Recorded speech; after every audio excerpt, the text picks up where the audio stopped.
When you first enter the scrubbing room, you should find and set up your equipment. There are 3 things that you will need. 1. A mask. Put on a visor mask. This should cover your mouth and nose. 2. A gown. And 3. A pair of gloves, making sure you've picked the correct size. Now, open the gown packet onto a flat surface. Tear open the plastic packet and allow the white packet inside to tip out, making sure not to touch it.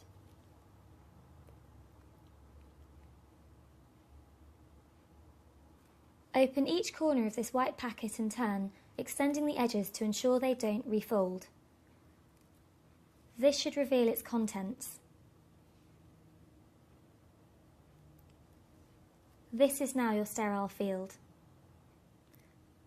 Next, take the packet of gloves and open it onto the sterile field, allowing the white packet inside to tip out.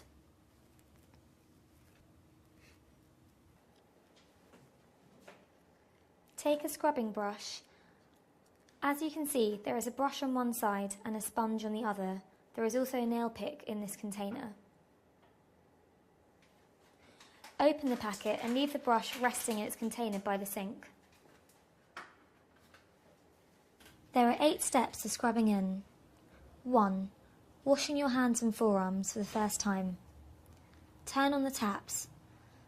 You can use your hands, but from now on, use only your elbows to manoeuvre the taps and solution dispenser to ensure an aseptic technique. Rinse your hands and forearms with warm water.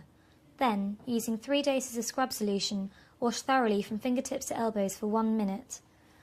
Make sure you always keep your hands elevated above your elbows to avoid recontamination of the hands once they have been washed.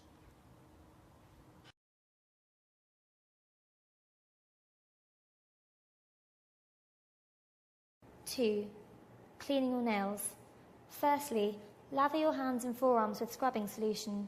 Then, take the nail pick and clean each nail in turn, rinsing the pick after each nail. The pick should later be discarded in the sharps bin. For now, you can rest it by the sink. Then rinse your hands and forearms. Now it is time to pick up the brush. Apply scrub solution and water to the brush and scrub your nails on both hands. Lastly, rinse your hands and forearms. 3. Washing your hands and forearms for the second time. This time, wash your arms from the hands to your elbow using the scrub solution and then rinse off. Make sure you pay particular attention to cleaning your hands in this step. This should take 3 minutes. 4. Turn off the taps. Do this with your elbows, remembering to keep your hands elevated. 5. Drying your arms. Now you can turn towards your equipment. At the top of the gown packet, there should be 2 white towels. Dry each arm in turn, using a different towel for each arm. The skin should be blotted dry, starting at the fingertips and working down towards the elbows. You should not move the towel back up the arm. Then, discard the towel immediately after use. 6. Putting on the gown.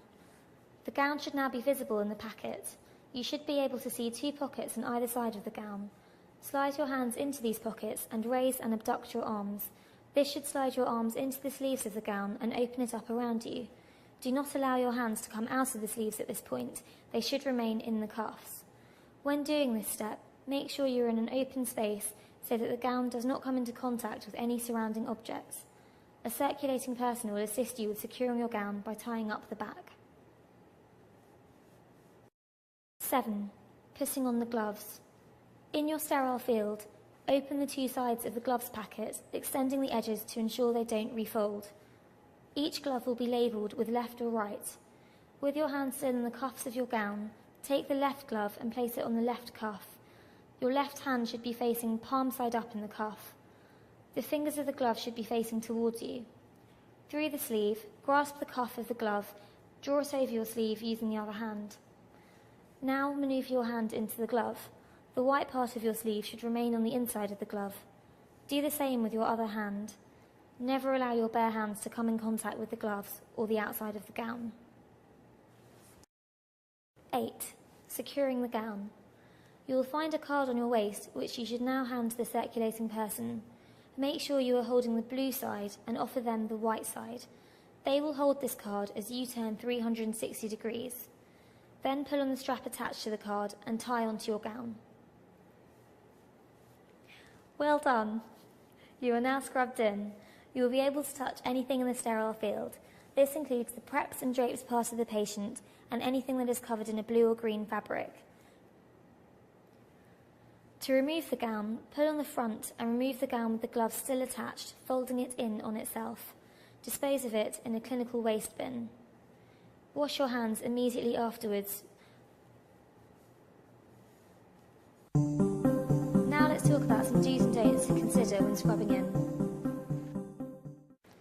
Do go to the toilet before theatre. This saves you having to scrub up twice. Do ask the theatre staff if you are unsure about any aspect of scrubbing in, and they will be happy to help you. Do keep your hands crossed over your chest when you are not in the sterile field.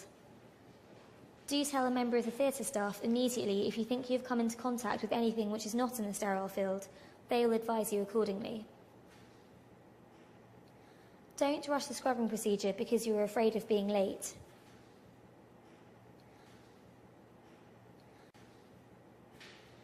Don't let your hands fall below waist level after you've scrubbed in.